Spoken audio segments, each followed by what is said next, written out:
the direction of electric field is now reversed, keeping its magnitude the same. A proton is allowed to fall from rest in it through the same vertical distance h. The time of fall of electron in comparison to the time of fall of the proton is, option A है smaller, option B 5 times greater, option C 10 times greater, option D equal। तो student किस तरह से ये question होगा, इसमें given है एक इलेक्ट्रिक फील्ड है जो वर्टिकल डायरेक्शन में है, वो अपवर्ड डायरेक्शन में है। तो let us consider an electric field. This is the direction of electric field in first case, this is direction of electric field. We can denote it by E vector. An electron falls from rest through the vertical distance h. Student, as you know, क्योंकि electric जो lines होती हैं वो positive charge से negative charge की तरफ चल रही हैं, तो कहीं ना कहीं अगर कोई इलेक्ट्रॉन हमने कहीं से ड्रॉप किया है because initially it was at rest, तो वो बिकॉज ऑफ इलेक्ट्रिक फील्ड वो मूव करेगा, एक डिस्टेंस मूव करेगा इन दिस डायरेक्शन h, और इस पर एक फोर्स लग रहा है। वो फोर्स कौन लगा रहा है? Electric field. As we know F is equal Q into E।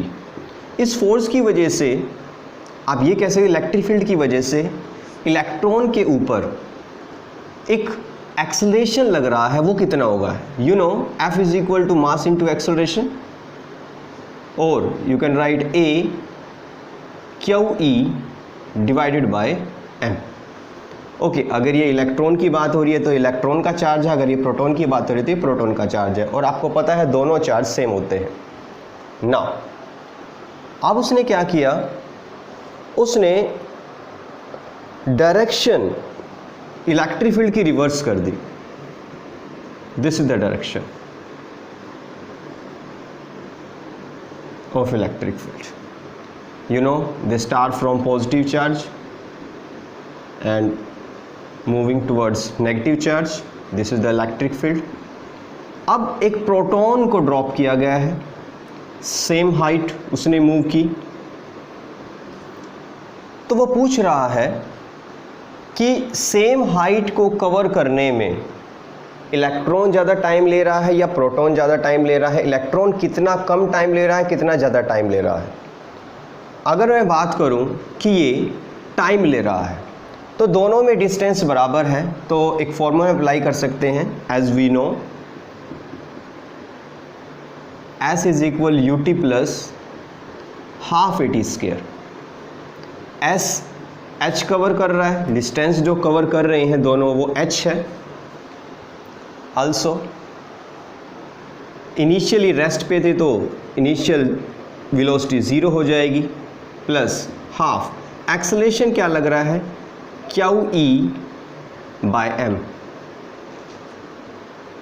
Half AT square.